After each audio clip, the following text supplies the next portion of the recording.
Welcome to our channel. Today we how to use Perplexity AI quick fix step by step clearly. To begin using Perplexity AI, open your web browser. In the address bar, type in the URL for Perplexity AI and press enter. Once the website loads, you'll see a search bar prominently displayed. Click on the search bar to activate it. Type in your query or the topic you are interested in. After typing, hit the enter key on your keyboard. In a moment, Perplexity AI will generate responses related to your query. Browse the generated results to find the information you need. If you want to refine your search, add specific keywords to your query. You can also explore the different sections provided in the AI responses. If you find a specific result useful, click on it for a more detailed view. To ask follow-up questions, simply return to the search bar. Type your new query and press enter once again.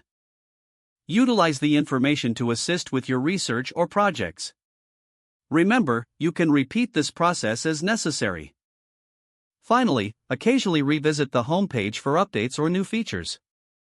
If the page does not load, refresh the browser or try again in a private or incognito window.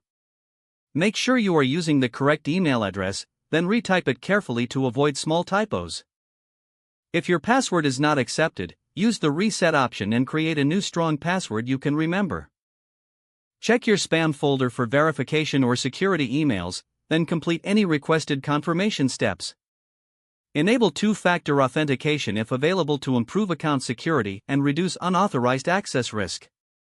After signing in, review your profile details so your contact information and settings are accurate and current. If you see an error message, note it down and try again after restarting your device and internet connection.